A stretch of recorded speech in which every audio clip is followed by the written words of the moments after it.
What is up, amigos? Today we have the aerodynamics of a Coke can, and we have these planes downstream, and it's pretty cool because the Coke can is almost symmetrical except the top little rim, it flares out a little bit, and that seems to have quite a big effect on the wake. If you look at the wake on the top compared to the bottom here, the bottom is much flatter, the top is more rounded. So that little rim, plus I guess maybe the tab inside, perhaps that significantly affects the wake more than you'd expect.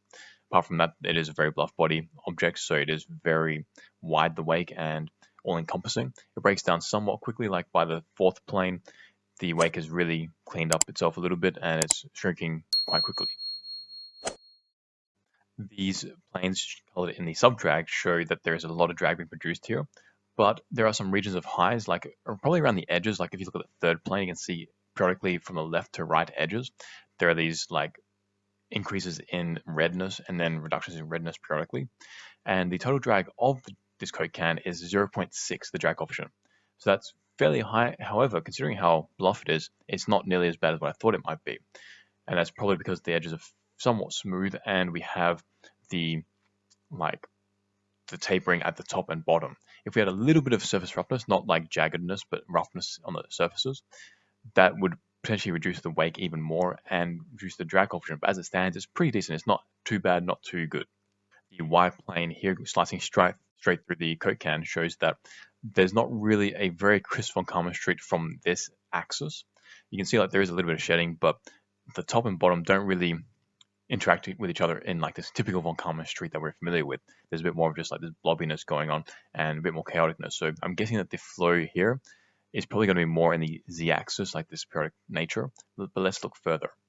And this plane with the sub-drag being shown shows that the drag over the top of the Coke can is pretty bad, like that lip, that little rim that just pops up, that really redirects the flow a lot, and it seems like that just creates a massive wake, and that's a result of large pressure drag, and there's a lot of drag being produced. The bottom is not nearly as bad, and that's because you don't have that little rim at the bottom that forces the air down directly. It just sort of like tapers off a little bit, and then obviously that dent underneath. That probably helps the flow stay a little bit more sucked to the can, and we don't get as great a drag being produced in the bottom half of the can compared to the top half. Now we have a Y plane standing off the Coke can, so it's not actually slicing through any of the Coke can, and yet the artifacts from the top and bottom are still visible. If you look at the top, the flow is much squarer, like the weight coming off of it. Underneath, it sort of comes up a little bit, and it's not as bulky underneath. So the top rim is not nearly as good for aerodynamics as what we may be led to believe, perhaps. And this is reflected in the sub-drag plot as we see here. Interestingly, because of this asymmetrical nature of the top compared to the bottom, the Coke can actually produces a lift coefficient of minus 0.22. So it's producing quite a lot of downforce. And you can see this in the wake here where it's a little bit skewed upwards, generally speaking. And that is because of this rim compared to the bottom. That tiny little rim makes such a big difference to the lift being produced. So this Z-plane is pretty much touching just the bottom of the can.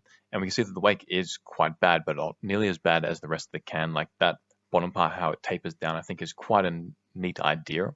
It may be used for other things, but in part it is good for aerodynamics. This is now two Z-planes, one on top, just going through the top of the rim, and one going through almost the middle of the Coke can as well. But I'm more interested in the top one because I want to compare this to the bottom one that we just saw. And it's quite obvious that the top rim has a much bigger wake than the bottom part. Like this is almost probably double the width. So that rim is doing a massive disfavor to the Coke can, which is why we might be getting such a big drag coefficient. We could be reducing that a little bit more by making it more tapered and having no rim. So this Z-plane, is almost through the middle of the Coke can, and this is the best chance we're going to see for a coherent von Karman street. We get a pretty decent one, I think. It's not completely crisp, but it's pretty good. You can see there's this fluctuation from left to right, and overall the wake is quite bad. However, even though at this point the Coke can's cross-sectional area is much greater than the rim that we just saw, the widths aren't really that different in the wakes. So that shows you how having a bigger cross-sectional area may not be as bad as having a small cross-sectional area with just a poorly designed geometry. So that's the end of this video. Make sure to like, subscribe, and let me know if you want to see any other cans, perhaps Sprite or whatever.